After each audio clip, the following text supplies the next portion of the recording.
Welcome to all. എല്ലാവർക്കും secret P S സിയിലേക്ക് സ്വാഗതം. ഇന്ന് നമ്മൾ നോക്കാനായിട്ട് പോകുന്നത് പുതിയ SCERT ചാപ്റ്ററാണ്. 6ാം ക്ലാസ്സിലെ ലാസ്റ്റ് ചാപ്റ്റർ, 9ാമത്തെ ചാപ്റ്ററിൻ്റെ പേര് മാറ്റാം ജീവിതശൈലി നല്ല നാളേക്കായി എന്നാണ്.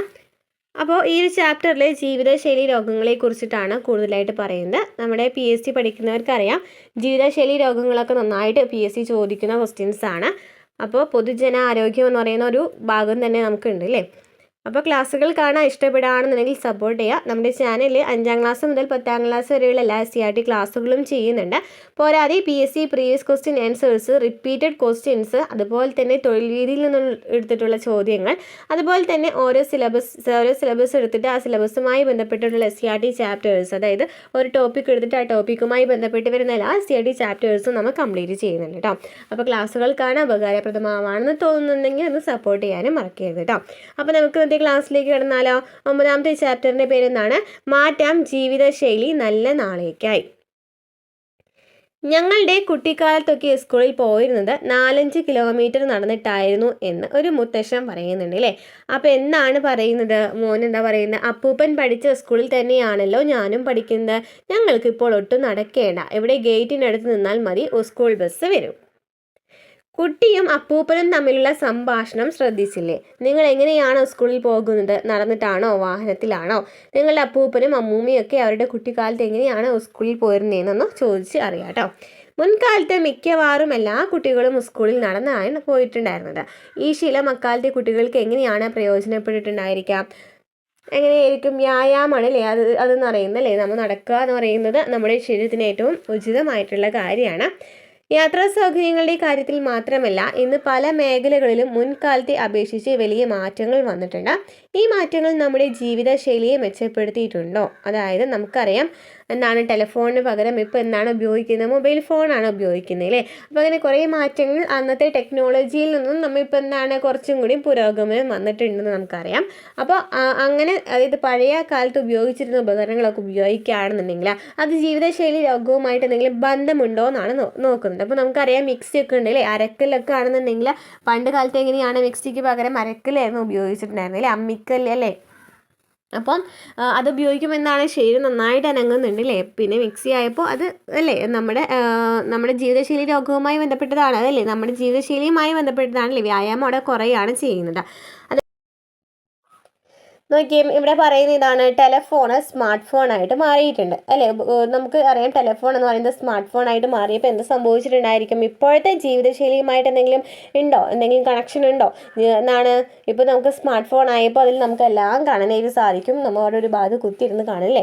പണ്ടത്തെ ആൾക്കാരെന്ന് വെച്ചാൽ എങ്ങനെയാണ്, ഈ ഫോൺ എന്ന് വെച്ചാൽ ടെലഫോൺ മാത്രമായിരുന്നു, അതായത് നമുക്ക് ജസ്റ്റ് ഫോൺ വിളിക്കാൻ മാത്രമേ ഉള്ളൂ അത് ഉപയോഗം അല്ലേ. അതിനുശേഷം ഇവർ അവരുടേതായിട്ടുള്ള പണികൾ എടുക്കുകയാണ് ചെയ്യുന്നത്. പക്ഷേ ഇപ്പോൾ വെച്ചാൽ ഫോണുള്ള കാരണം എന്ത് സംഭവിച്ചു? ഇപ്പോൾ പൊണ്ണത്തോടെയൊക്കെ കൂടാനായിട്ട് ചാൻസ് ഒരു ഭാഗത്ത് തന്നെ കുത്തിയിരുന്നിട്ട് കാണണം അല്ലേ. പിള്ളേരാണെന്നുണ്ടെങ്കിലും അല്ലേ, സ്കൂൾ കുട്ടികളാണെന്നുണ്ടെങ്കിലും വൈകിട്ട് ഫുട്ബോളൊക്കെ കളിക്കുന്ന സമയത്ത് ഇപ്പോൾ എന്താണ് ഫോണുമ്പോൾ കുത്തിയിരുന്ന് കാണുകയാണ് ചെയ്യുന്നത്. അപ്പോൾ അവിടെ ഒരു വ്യത്യാസം വന്നിട്ടുണ്ടല്ലോ, ഉണ്ട്. അതുപോലെ തന്നെ അരക്കല്ല് മിക്സിയായി. അരക്കല്ല് മിക്സി എന്ന് വെച്ചാൽ എന്താണെന്ന് നോക്കി, അരക്കല്ല് എന്ന് വെച്ചാൽ നല്ല വ്യായാമമുള്ളൊരു സംഭവമാണ് അല്ലേ. അരക്കല്ല് എന്ന് വെച്ചാൽ എന്താണ്? അമ്മിക്കല്ലില്ലേ, അമ്മിക്കല്ല്. പിന്നെ അതുപോലെ തന്നെ അമ്മി, അരക്കലൊക്കെ എന്താണ് അതിന് എക്സാമ്പിളാണ്. അതിപ്പോൾ മിക്സി ആയിപ്പോൾ നമുക്ക് ശരിയൊന്നും അനങ്ങേണ്ട ആവശ്യം വരുന്നില്ല. അതുപോലെ തന്നെ നോക്കി, ഡെസ്ക് ടോപ്പ് ലാപ്ടോപ്പായിട്ട് മാറി, പിന്നെ അത് ടാബ്ലറ്റ് ആയിട്ട് മാറി അല്ലേ. അതായത് ഡെസ്ക് ടോപ്പ് എന്ന് പറയുമ്പോൾ നമുക്കൊരു കമ്പ്യൂട്ടർ ആ ഒരു ഭാഗത്ത് പോയിട്ടിരുന്ന് കാണാനായിട്ടുള്ള സംവിധാനമായിരുന്നു. ലാപ്ടോപ്പ് എന്നത് സംഭവിച്ചാൽ നമുക്കത് കൊണ്ട് നടക്കാനായിട്ട് സാധിക്കുന്നുണ്ട് അല്ലേ. ശാസ്ത്ര സാങ്കേതിക പുരോഗതിയുടെ ഫലമായി ഉണ്ടാകുന്ന മെച്ചപ്പെട്ട ജീവിത സൗകര്യങ്ങൾ നമ്മുടെ ശീലങ്ങളിൽ മാറ്റം വരുത്തുന്നുണ്ടോ? ഇപ്പോൾ ഈ പറഞ്ഞ കാര്യങ്ങളൊക്കെ നമ്മൾ പറഞ്ഞില്ലേ, നമ്മുടെ ജീവിത രീതികളിൽ വരുത്തുന്ന ഇത്തരം മാറ്റങ്ങൾ മൂലം ആരോഗ്യ പ്രശ്നങ്ങൾ ഉണ്ടാകുന്നുണ്ടോ? ഉണ്ടായിരിക്കും അല്ലേ. അപ്പോൾ അതിനെക്കുറിച്ചിട്ടാണ് നമ്മൾ ഈ ചാപ്റ്ററിൽ പറയുന്നത് കേട്ടോ. ആഹാരശീലങ്ങൾ, പോഷക ഘടകങ്ങളെക്കുറിച്ചും സമീകൃത ആഹാരത്തെക്കുറിച്ചും ആഹാരത്തിലൂടെ ആരോഗ്യം എന്ന് പറയുന്ന പാഠത്തിൽ പഠിച്ചല്ലോ. അപ്പോൾ ഈ 6ാം ക്ലാസ്സിലെ 5ാമത്തെ ചാപ്റ്ററാന്ന് തോന്നുന്നു, കറക്റ്റ് ചാപ്റ്റർ ഓർമ്മയില്ല, 5ാമത്തെ തോന്നുന്നു. ആഹാരത്തിലൂടെ ആരോഗ്യം എന്ന് പറയുന്ന ഒരു ചാപ്റ്റർ ഉണ്ട്. ആ ഒരു ചാപ്റ്ററിൽ നമ്മൾ അതിനെക്കുറിച്ച് വൈറ്റമിൻസിനെ കുറിച്ച്, മിനറൽസിനെ കുറിച്ചിട്ടൊക്കെ നമ്മൾ ഡീറ്റെയിൽ ആയിട്ട് പറയുന്നുണ്ട് അല്ലേ. പോഷക ഘടകങ്ങളെ കുറിച്ചിട്ടൊക്കെ പറയുന്നുണ്ട്. ജീവിത സൗകര്യങ്ങൾ മെച്ചപ്പെടുമ്പോൾ നമ്മുടെ ആഹാരശീലങ്ങളിലും മാറ്റങ്ങൾ ഉണ്ടാകുന്നില്ലേ. ആഹാരങ്ങളിൽ ഉണ്ടായിരുന്ന ഇത്തരം മാറ്റങ്ങളാണ് ചിത്രത്തിൽ നൽകിയിട്ടുള്ളത്. നോക്കി, ആഹാരം അന്നാണെന്നുണ്ടെങ്കിൽ ഇലയിലാണ് കഴിച്ചിരുന്നത്. അതുപോലെ തന്നെ നോക്കി പലതരം പച്ചക്കറികൾ ഉപയോഗിച്ചിട്ടാണ് കഴിക്കുന്നത്, ഇരുന്നിട്ടാണ് കഴിക്കുന്നത് അല്ലേ. ഇന്ന് എന്ത് സംഭവിച്ചു? എന്താണ് പുതിയ അല്ലേ ഫ്രൈഡ് റൈസ് പോലത്തെ അല്ലേ പുതിയ ഫുഡുകളൊക്കെയാണ് ഉപയോഗിക്കുന്നത്. അതിനനുസരിച്ച് ആ കുട്ടിയുടെ ശരീരത്തിലും കാണുന്നുണ്ട് അല്ലേ വണ്ണം വെക്കുന്നത് കാണാനായിട്ട് സാധിക്കുന്നുണ്ട് അല്ലേ, പൊണ്ണത്തടി നമുക്ക് കാണാനായിട്ട് സാധിക്കുന്നുണ്ട് അല്ലേ. ഇത്തരം മാറ്റങ്ങൾ ആരോഗ്യകരമാകുന്നുണ്ടോ? വൈവിധ്യമാർന്ന ഭക്ഷ്യവസ്തുക്കൾ ഉൾപ്പെടുത്തി എല്ലാ പോഷക ഘടകങ്ങളും ലഭിക്കത്തക്ക വിധം ഭക്ഷണം ക്രമീകരിക്കപ്പെടേണ്ടതില്ലേ ഇല്ലേ, നമ്മൾ ആ ഒരു ചാപ്റ്ററിൽ പറഞ്ഞാണ്. നിങ്ങളുടെ വീട്ടിലെ പ്രായമുള്ളവരോട് അവരുടെ കുട്ടിക്കാലത്ത് എന്തെല്ലാമായിരുന്നു ഭക്ഷണത്തിൽ ഉൾപ്പെടുത്തിയിട്ടുണ്ടായിരുന്നതെന്ന് ചോദിക്കാൻ പറഞ്ഞിട്ടുണ്ട്. ഇന്നത്തെ പോലെയാണ് ആഹാരമാണോ അന്ന് കഴിച്ചിട്ടുണ്ടായിരുന്നത് അല്ല അല്ലേ. നോക്കി ഇവിടെ പറയുന്നുണ്ട്, മോൾക്ക് ഉച്ചയ്ക്ക് ചോറിനൊപ്പം കഴിക്കാൻ എടുത്തു വെച്ച തോരനും മറ്റു കറികളുമെല്ലാം ഇതിൽ തന്നെയുണ്ട്, എന്താണ് അതൊന്നും കഴിക്കാനിരുന്നതെന്ന് അമ്മ കുട്ടിയോട് ചോദിക്കുന്നുണ്ട്. അപ്പോൾ കുട്ടി എന്താ പറയുന്നത്, എനിക്ക് ഉച്ചഭക്ഷണമായിട്ട് ബ്രെഡും ജാമും മാത്രം മതി എന്ന് ഞാൻ അമ്മയോട് പറഞ്ഞതല്ലേ എന്ന് പറയുന്നുണ്ട്. നമുക്കറിയാം സമീകൃത ആഹാരം എന്ന് വെച്ചാൽ എന്താണ്, ഓരോന്നിനും ഇത്ര അളവെന്ന് പറയുന്നുണ്ട് അല്ലേ. പ്രോട്ടീൻ ആണെന്നുണ്ടെങ്കിലും കാർബോഹൈഡ്രേറ്റ് ആണെന്നുണ്ടെങ്കിലും ഓരോന്നിനും എത്ര ശതമാനം വേണ്ടതെന്ന് നമ്മൾ കഴിഞ്ഞ ഈ ആഹാരത്തിലൂടെ ആരോഗ്യം എന്ന് പറഞ്ഞൊരു ചാപ്റ്ററിലാണ് നമ്മൾ ഡിസ്കസ് ചെയ്തിട്ടുണ്ടായിരുന്നു അല്ലേ. അപ്പോൾ ആ ഒരു ചാപ്റ്റർ കാണാം കേട്ടോ. അപ്പോൾ അതിൽ നമ്മൾ പറയുന്നുണ്ട് കറക്റ്റ് നമ്മുടെ ശരീരത്തിൽ എത്രയധികം ഓരോ പോഷകഘടകങ്ങൾ എത്തേണ്ടതെന്ന് പറയുന്നുണ്ട് കേട്ടോ. സംഭാഷണം ശ്രദ്ധിച്ചില്ലേ? കുട്ടി പറഞ്ഞതിനോട് നിങ്ങൾ യോജിക്കുന്നുണ്ടോ? നമ്മുടെ നാട്ടിൽ ലഭിക്കുന്ന മുട്ടയും പാലും പഴങ്ങളും പച്ചക്കറികളും ഇലക്കറികളും ഒക്കെ അച്ഛനും അമ്മയും മറ്റും നിങ്ങളുടെ ഭക്ഷണത്തിൽ ഉൾപ്പെടുത്തിയിരുന്നത് എന്തിനാണ്? നോക്കി ആഹാരത്തിലൂടെ ആരോഗ്യം എന്ന് പറയുന്ന പാഠഭാഗം നോക്കിയിട്ട് പഠിക്കാൻ പറയുന്നുണ്ട്. ഇനി മുത്തശ്ശിയുടെ ആഹാരശീലം എങ്ങനെയായിരുന്നു നമുക്ക് നോക്കാം. പണ്ടൊക്കെ എന്തായിരുന്നു രസം, അച്ഛനും അമ്മയും അമ്മൂമ്മയും ഏട്ടത്തിയും ഒക്കെ കൂടി ആകെ മേളമായിരുന്നു അടുക്കള. രാവിലെ കപ്പപ്പുഴുക്കോ ചക്കപ്പുഴുക്കോ ആയിരുന്നു പ്രധാന ഭക്ഷണം. അവ ഇല്ലാതിരുന്ന കാലത്ത് പഴങ്കഞ്ഞിയായിരുന്നു ഞങ്ങൾക്ക് ഏറെ ഇഷ്ടം. കാന്താരി മുളകും ചേമ്പുകറിയും കൂട്ടി പഴങ്കഞ്ഞി കുടിക്കാനാണ് എന്തായിരുന്നു രുചി. ഉച്ചയൂണാണ് കേമം. അപ്പോൾ രാവിലെ എന്തായിരുന്നു എന്ന് പറയുന്നുണ്ട്, എന്താണ് കഞ്ഞി അല്ലെങ്കിൽ കപ്പപ്പുഴുക്കോ അല്ലെങ്കിൽ ചക്കപ്പുഴുക്കോ ഒക്കെയാണ് അന്നത്തെ ഭക്ഷണം എന്ന് പറയുന്നുണ്ട്. ഇപ്പോൾ എന്താണ് ഉച്ചയൂണാണ്. ഉച്ചയൂണിന് എന്താ പറയുന്നത്, പിന്നെന്താ പറയുന്നത്, പുഞ്ച കൃഷിയുടെ അരിയിൽ നിന്നുള്ള കുത്തരി ചോറിനൊപ്പം തൊടിയിൽ നിന്ന് പറിച്ചെടുത്ത പയറ് ചീര വാഴപ്പിണ്ടി കൂമ്പ് ഇടിച്ചക്ക ഇടുക്കിയായിരുന്നു കൂടാൻ. അതായത് ഉച്ചയൂണ് എന്ന് പറയുന്നത് എന്താണ് വിഭവസമൃദ്ധിയാണ് അല്ലേ. അതായത് അവനാന പറമ്പിൽ തന്നെ ഉണ്ട് അല്ലേ. നെല്ലെന്ന് പറയുമ്പോൾ എന്താണ് നോക്കി പറഞ്ഞിരിക്കുന്നത്, പുഞ്ച കൃഷിയുടെ അരിയിൽ നിന്നുള്ള കുത്തിരി ചോറാണ് അല്ലേ. അവിടെ കൃഷി ചെയ്തിട്ടുള്ളതാണ് അല്ലേ. അതുപോലെ തന്നെ അവിടെ കൃഷി ചെയ്ത പച്ചക്കറികൾ തന്നെയാണ് അവിടെ ഉപയോഗിച്ചിട്ടുണ്ടായിരുന്നത് അല്ലേ പണ്ട് കാലത്ത്. പോരാത്തതിന് വടക്കു വശത്തെ കിളിച്ചുണ്ടൻ മാവിൽ നിന്നും പറിച്ചെടുത്ത മാങ്ങയിട്ട് വെച്ച നല്ല മീൻകറിയും. വൈകുന്നേരമോ തൊടിയിലെ വാഴയിലെ ചീനിൽ പരത്തി ആവിയിൽ പുഴുങ്ങിയ അടയോ കൊഴുക്കട്ടയോ. ഒഴിവ് കാലം വരുമ്പോൾ പഴങ്ങളുടെ ഉത്സവമായിരുന്നു.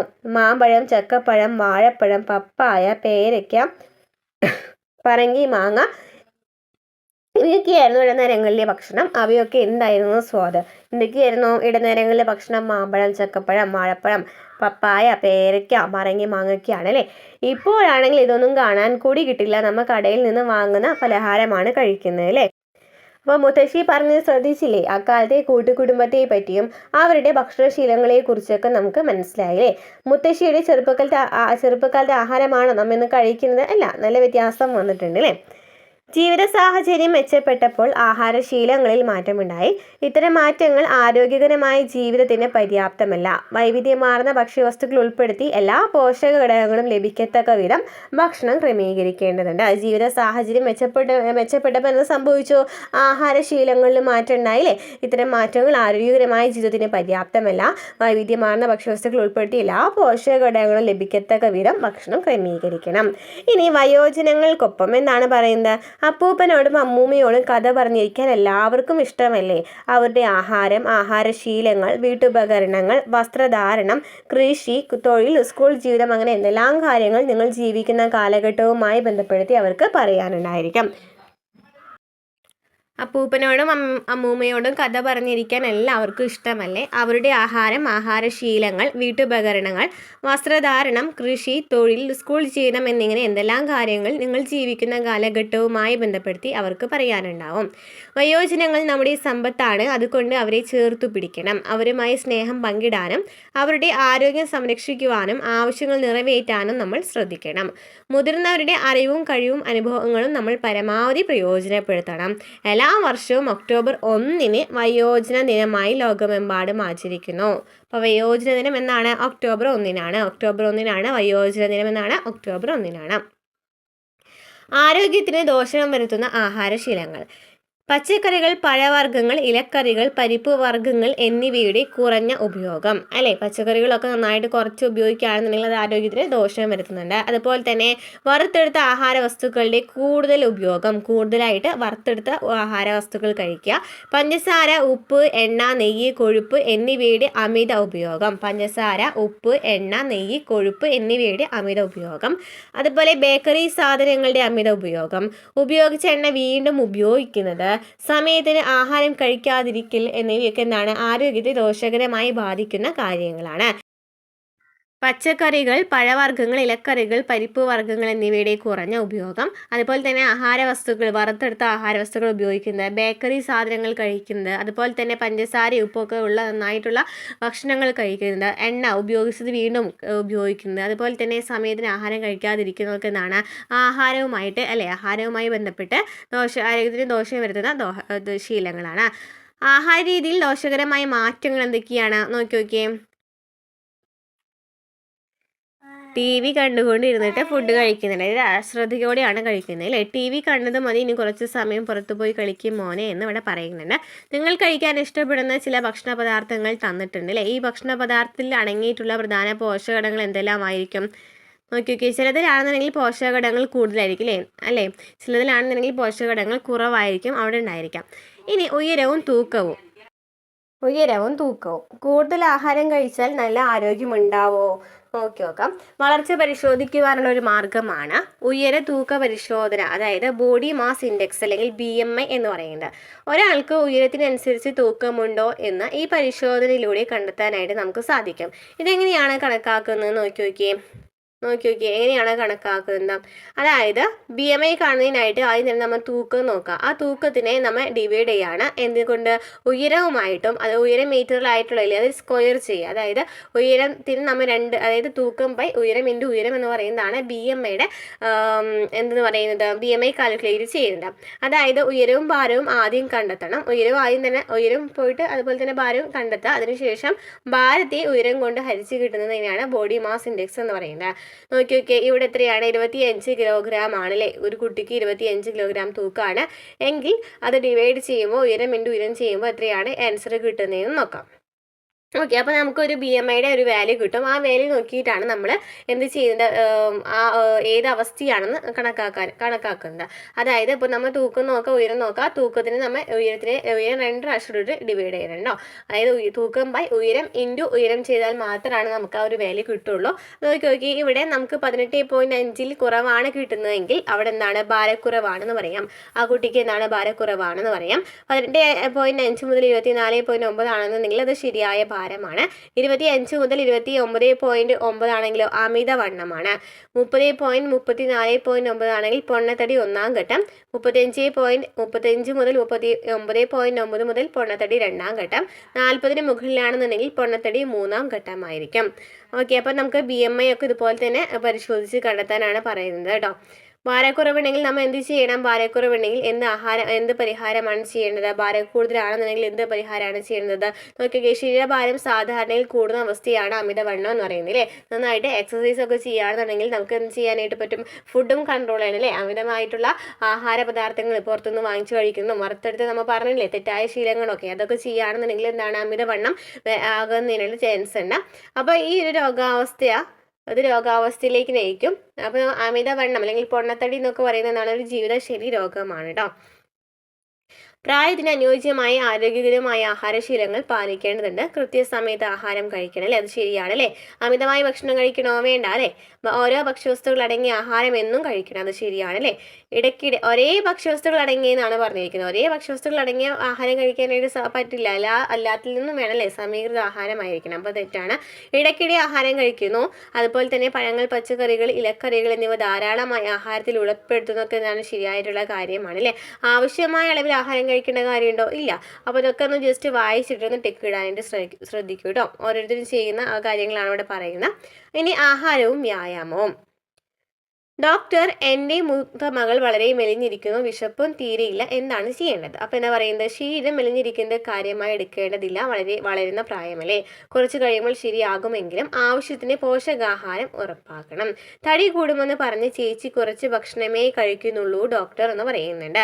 അപ്പോൾ എൻ്റെ ചേട്ടന് നല്ല വണ്ണമുണ്ട്, ബർഗറും സാൻഡ്വിച്ചും ഒക്കെയാണ് ഇഷ്ടം, അവ എപ്പോഴും കഴിക്കും, അതിന് കുഴപ്പമുണ്ട് ഡോക്ടർ എന്ന് ചോദിച്ചിട്ടുണ്ട്. അപ്പോൾ എന്താ പറയുന്നത് ഡോക്ടർ, അമിത കലോറിയുള്ള ഇത്തരം ആഹാരം ഉപയോഗിക്കുന്നത് കുറയ്ക്കണം, വ്യായാമം ശീലമാക്കുകയും വേണം. അപ്പോൾ എന്താ പറയുന്നതെന്ന് വെച്ചാൽ, ഇവിടെ ഒരു കുട്ടി എന്താണ് പറയുന്നത്, ആ കുട്ടി നന്നായി മെലിഞ്ഞിരിക്കുകയാണ്. അപ്പോൾ എന്തെങ്കിലും രോഗം ഉണ്ടോ എന്നാണ് ചോദിക്കുന്നത്. അപ്പോൾ എന്താ പറയുന്നത്, മെലിഞ്ഞിരിക്കുക എന്ന് പറയുന്നത് എന്താണ്, ഒരു രോഗമൊന്നുമല്ല അല്ലേ. മെലിഞ്ഞിരിക്കുക എന്ന് പറയുന്നത് ഓരോരുത്തരുടെ ശരീരപ്രാകൃതമാണ്. എന്നാലും പോഷകാഹാരം എല്ലാം കിട്ടുന്ന രീതിയിൽ ഭക്ഷണം കഴിക്കണമെന്ന് പറയുന്നുണ്ട്. അതുപോലെ തന്നെ തടി കൂടുന്നു വിചാരിച്ചിട്ട് ഭക്ഷണം കുറച്ച് കഴിക്കേണ്ട കാര്യമുണ്ടോ? ഇല്ല. അതുപോലെ തന്നെ നല്ല വണ്ണം ഉണ്ടെന്നുണ്ടെങ്കിൽ അതിനനുസരിച്ച് നമ്മൾ എന്ത് ചെയ്താൽ മതി, വ്യായാമം ചെയ്താൽ മതി. അതുപോലെ തന്നെ എന്താണ്, അമിത കലോറിയുള്ള ആഹാരങ്ങളൊക്കെ ഉപയോഗിക്കുന്നത് കുറച്ചാൽ മതി അല്ലേ. ഡോക്ടറുമായുള്ള സംഭാഷണം ശ്രദ്ധിച്ചില്ലേ? ശരിയായ ആരോഗ്യത്തിന് ആഹാരം പോലെ പ്രധാനമാണ് വ്യായാമവും എന്ന് മനസ്സിലായല്ലോ. മുൻകാലങ്ങളിൽ ആളുകൾ ചെയ്തിരുന്ന തൊഴിലുകളിൽ അധികവും ശാരീരിക അധ്വാനം ആവശ്യമുള്ളതായിരുന്നു. അതിനാൽ തൊഴിലെടുക്കുമ്പോൾ തന്നെ വ്യായാമം ലഭിക്കുമായിരുന്നു. ഇന്ന് ചെയ്യുന്ന മിക്ക തൊഴിലും ശാരീരിക അധ്വാനം കുറഞ്ഞതാണ്. അതിനാൽ വ്യായാമം ചെയ്യേണ്ട ആവശ്യമായി വരുന്നു. കൃത്യമായിട്ടുള്ള വ്യായാമം ചെയ്യേണ്ടത് ആവശ്യമായിട്ട് വരുന്നു. നോക്കി, വ്യായാമത്തിന് വേണ്ടിയിട്ട് ജിമ്മിലൊക്കെ പോകുന്നത് കണ്ടിട്ടുണ്ടാവുമല്ലോ. അതുപോലെ തന്നെ സ്കൂളിലാണെന്നെങ്കിൽ നമ്മൾ എന്താണ് ചെയ്യേണ്ടത്, സ്കൂളിൽ കായിക പീരീഡ് ഉണ്ടായിരിക്കും, PT പീരീഡ് ഉണ്ടായിരിക്കും, അവിടെ ഓടിക്കളിക്കാൻ ചാടിക്കളിക്കാൻ അല്ലേ, അതിലൊക്കെ എന്താണ്, ഒരു എക്സസൈസ് തന്നെയാണ്. ഇനി കുട്ടികളുടെ ലോകം നോക്കിയൊക്കെ, ഫുട്ബോൾ കളിക്കുന്നത് പറയുന്നുണ്ട്, കുട്ടി TV-യിൽ ഇരുന്നിട്ട് ഗെയിം കളിക്കുന്നു പറയുന്നുണ്ട്. TV-യിലല്ല, ഗെയിം ഇരുന്ന് കളിക്കുന്നത് നമുക്ക് കാണാനായിട്ട് സാധിക്കുന്നുണ്ട് അല്ലേ. ഇപ്പോൾ വീഡിയോ ഗെയിം കളിക്കുകയാണ് അവിടെ കുട്ടി ചെയ്യുന്നത്. അതുപോലെ തന്നെ ഓരോരുത്തരുടെ ഇഷ്ടങ്ങളൊക്കെ ചെയ്യാൻ ഏതാണ് ഇഷ്ടങ്ങളെന്ന് ചോദിച്ചിട്ടുണ്ട്. ഓരോ കുട്ടികളുടെയും ഇഷ്ടങ്ങൾ ഏതാണെന്ന് ചോദിച്ചിട്ടുണ്ട്. നമുക്കറിയാം, ഫുട്ബോൾ കളിക്കുകയാണെന്നുണ്ടെങ്കിൽ അത് വ്യായാമം വരുന്നുണ്ട്. ചെസ്സ് കളിക്കുകയാണെന്നുണ്ടെങ്കിൽ ഇനി അതുപോലെ തന്നെ TV കാണുകയാണെന്നുണ്ടെങ്കിലൊക്കെ നമ്മുടെ വ്യായാമം വരുന്നുണ്ടോന്നോ ജസ്റ്റ് ഒന്ന് നോക്കി നോക്കൂ കേട്ടോ. ഒഴിവ് കിട്ടുമ്പോൾ ഞാൻ വീഡിയോ ഗെയിം കളിക്കും എന്ന് പറയുന്നുണ്ട്. വീഡിയോ ഗെയിമൊക്കെ കളിക്കുകയാണെന്നുണ്ടെങ്കിൽ ഒരു ഭാഗത്തിരുന്ന് കളിക്കുകയാണല്ലേ, അതിന് പകരം പാടത്ത് പറമ്പിലൊക്കെ കളിക്കുകയാണെന്നുണ്ടെങ്കിൽ എന്താണ്, വ്യായാമം അവിടെ തന്നെ നടക്കുന്നുണ്ട് എന്ന് നമുക്ക് മനസ്സിലാക്കാനായിട്ട് സാധിക്കും അല്ലേ. പിന്നെ ഉറക്കത്തിൻ്റെ പ്രാധാന്യം. ഇനി ഉറക്കത്തെ കുറിച്ചിട്ടാണ് പറയുന്നത്. രാത്രി കുറേ സമയം മൊബൈൽ ഫോൺ ഉപയോഗിക്കുന്നു, ഏറെ വൈകി ഉറങ്ങുന്നു.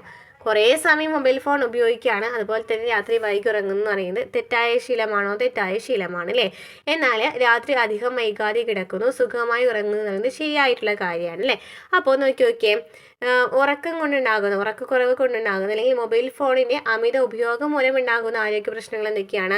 ഉറക്കക്കുറവ് സംഭവിക്കാം, മൊബൈൽ ഫോൺ അധികമായിട്ട് നോക്കിയിരിക്കുമ്പോൾ കാഴ്ച പ്രശ്നങ്ങൾ സംഭവിക്കാം, സ്ക്രീൻ അഡിക്ഷനും സംഭവിക്കാം. അതുപോലെ തന്നെ ഉത്കണ്ഠ, ശരീരഭാരം വർദ്ധിക്കൽ, വിശപ്പില്ലായ്മ, ക്ഷീണം എന്നിവയൊക്കെ എന്താണ്, ഈ ഉറക്കക്കുറവ് മൂലം, അതായത് ഫോൺ നോക്കിയിരിക്കുമ്പോൾ സംഭവിക്കുന്ന രോഗങ്ങളാണ് അല്ലേ. ഉറക്കക്കുറവ്, കാഴ്ച പ്രശ്നങ്ങൾ, സ്ക്രീൻ അഡിക്ഷൻ, അതുപോലെ തന്നെ ഉത്കണ്ഠ, ശരീരഭാരം വർദ്ധിക്കൽ, വിശപ്പില്ലായ്മ, ഭക്ഷണം എന്നൊക്കെ പറയുന്നത്. അപ്പോൾ മൊബൈൽ മൊബൈൽ ഫോണിൻ്റെ അമിത ഉപയോഗം എന്ന് പറയുന്നത് പല ആരോഗ്യ പ്രശ്നങ്ങൾ ഉണ്ടാക്കുന്നതെന്ന് നമുക്കിതിൽ നിന്ന് മനസ്സിലാക്കാനായിട്ട് സാധിക്കും. ഇനി ഉറക്കം. രാത്രി ഉറങ്ങുമ്പോൾ ശരീരത്തിന് നല്ല വിശ്രമം ലഭിക്കുന്നു. ഈ സമയത്താണ് ശരീരകോശങ്ങൾ അവയുടെ കേടുപാടുകൾ തീർക്കുന്നത്. രാത്രി ഉറങ്ങുമ്പോൾ എന്ത് സംഭവിക്കുന്നു? ശരീരത്തിന് റെസ്റ്റ് ലഭിക്കുന്നുണ്ട്. ആ സമയത്താണ് എന്തെങ്കിലും കേടുപാടുകളൊക്കെ ഉണ്ടെന്നുണ്ടെങ്കിൽ തീർക്കുന്നത്. ഉറങ്ങുമ്പോൾ പേശികൾ നിശ്ചലാവസ്ഥയിലാണ്, ശ്വാസോച്ഛ്വാസവും ഹൃദയമിടിപ്പും ദഹന പ്രവർത്തനങ്ങളും മന്ദഗതിയിലാവും. ശരീരത്തിലെ സങ്കീർണമായ പല രാസപ്രവർത്തനങ്ങളും നടക്കുന്നത് രാത്രി നാം ഉറങ്ങുമ്പോഴാണ്. അതിനാൽ രാത്രിയിലെ ഉറക്ക നഷ്ടത്തിന് പകരമാവില്ല പകലത്തെ ഉറക്കം. ആവശ്യത്തിലധികം ഉറങ്ങുന്നതും നല്ലതല്ല. നിങ്ങളുടെ പ്രായത്തിലുള്ള ഒരാൾക്ക് 7-8 മണിക്കൂർ ഉറക്കം ആവശ്യമാണ്. അപ്പോൾ ഉറക്കത്തിൻ്റെ പ്രാധാന്യം മനസ്സിലായല്ലോ. ഉറങ്ങുമ്പോഴാണ്, റെസ്റ്റ് വരുമ്പോഴാണ് അവിടെ പല പ്രവർത്തനങ്ങളും നടക്കുന്നത് അല്ലേ. ഹൃദയമിടിപ്പൊക്കെ നന്നായിട്ട് മന്ദഗതിയിലാകുന്നുണ്ട്. അതുപോലെ തന്നെ പല രാസപ്രവർത്തനങ്ങൾ നടക്കുന്നത് രാത്രി ഉറങ്ങുമ്പോഴാണ്. അപ്പോൾ ആവശ്യത്തിലധികം ഉറങ്ങുകയാണെന്നുണ്ടെങ്കിൽ അതെന്ത് അങ്ങനെ ഉറങ്ങാനായിട്ട് പാടില്ല. ഉറങ്ങണം എന്ന് വെച്ചിട്ട് ആവശ്യത്തിലധികം ഉറങ്ങാനായിട്ട് പാടില്ല. അതുപോലെ തന്നെ ഒരാൾ 7-8 മണിക്കൂറെങ്കിലും ഉറങ്ങണം എന്നും പറയുന്നുണ്ട്. ഇനി ഉറക്കത്തിൻ്റെ രഹസ്യം. എന്താണ് ഉറക്കത്തിൻ്റെ രഹസ്യം? ഉറക്ക ഹോർമോൺ എന്നറിയപ്പെടുന്ന മെലാറ്റോണിൻ്റെ ഉൽപ്പാദനം കൂടുന്നത് രാത്രിയിലാണ്. അപ്പോൾ ഉറക്ക ഹോർമോൺ എന്നറിയപ്പെടുന്നതാണ് മെലാറ്റോണിൻ.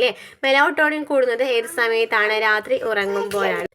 നമ്മുടെ ശരീരത്തിലെ ഒരു ഗ്രന്ഥി, അതായത് പീനിയൽ ഗ്രന്ഥിയാണ് മെലാറ്റോണിൻ ഉൽപ്പാദിപ്പിക്കേണ്ടത്. ഇരുട്ടിനോട് പ്രതികരിക്കുന്നതിന് ഫലമായാണ് മെലാറ്റോണിൻ ഉൽപ്പാദിപ്പിക്കപ്പെടുന്നത്. പ്രഭാതമാകുമ്പോൾ പ്രകാശത്തിന്റെ സാന്നിധ്യം മൂലം ഈ ഹോർമോണിന്റെ ഉൽപ്പാദനം കുറയുന്നു. അപ്പോഴാണ് നാം ഉണരുന്നത്.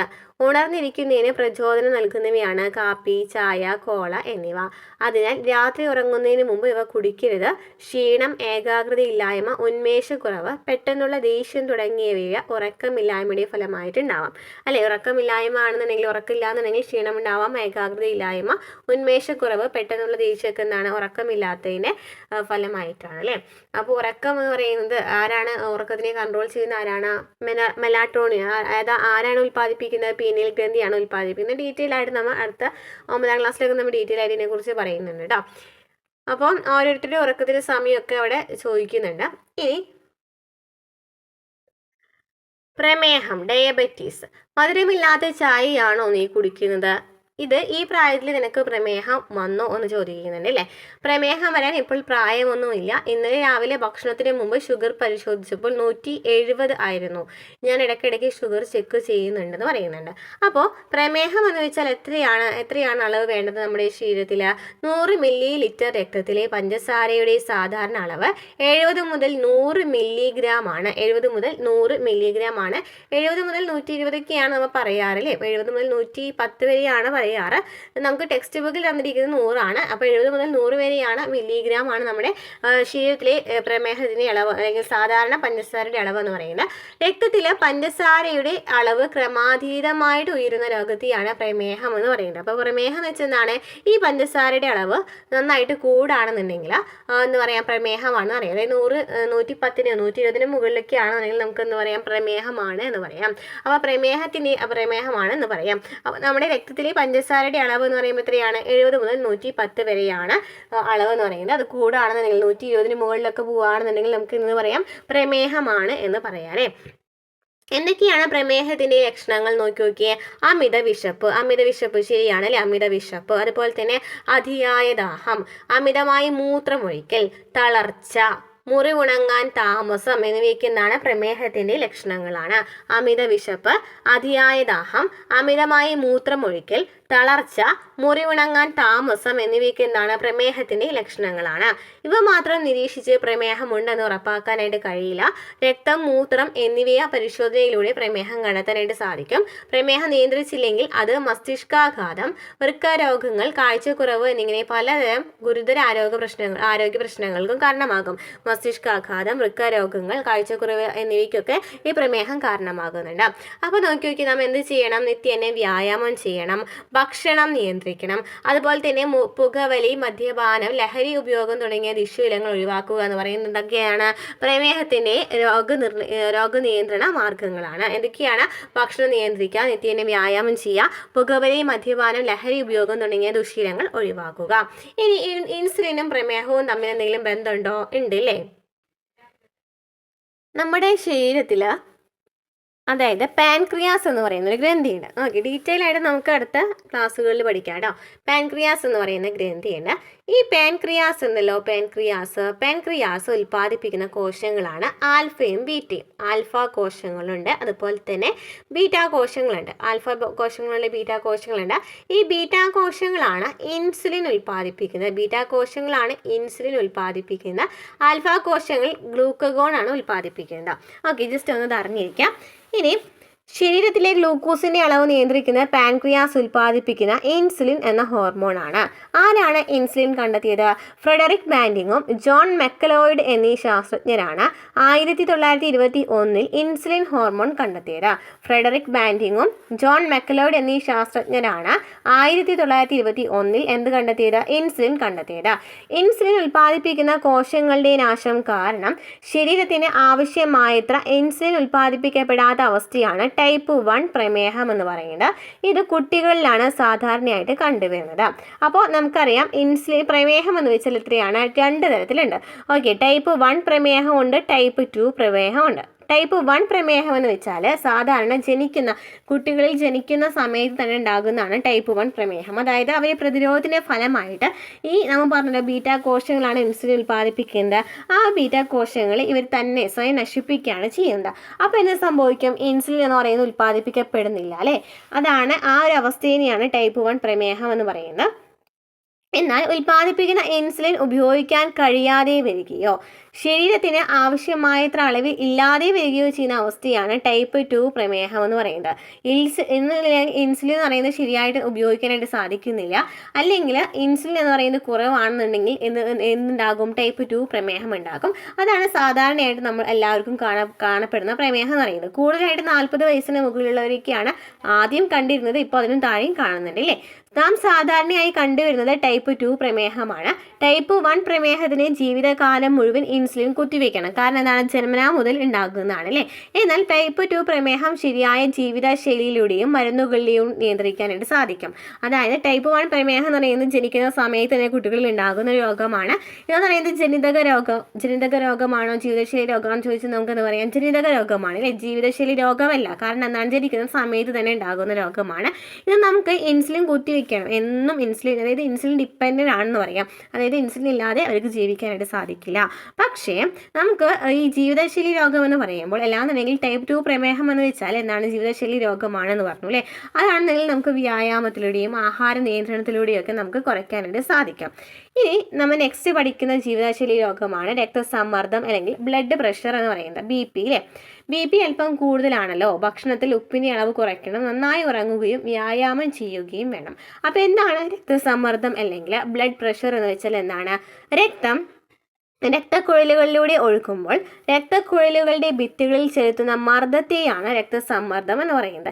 എന്തുകൊണ്ടായിരിക്കും അവിടെ രക്തസമ്മർദ്ദം ഉണ്ടായിട്ടുണ്ടായിരിക്കുക? നോക്കിയോക്കെ, സ്ഫിഗ്മോമനോമീറ്റർ എന്ന് പറയുന്ന ഉപകരണമാണ് ഇവിടെ രക്തസമ്മർദ്ദം അളക്കുന്നതിനായിട്ട് ഉപയോഗിക്കുന്നത്. നമുക്കറിയാം, നമുക്ക് ഹോസ്പിറ്റലിലൊക്കെ പോകുമ്പോൾ BP ചെക്ക് ചെയ്യുമ്പോൾ നമുക്ക് ഉപയോഗിക്കുന്ന ഒരു ഉപകരണമാണ് എന്ന് പറയുന്നത് സ്ഫിഗ്മോമനോമീറ്റർ എന്ന് പറയുന്ന ഉപകരണം.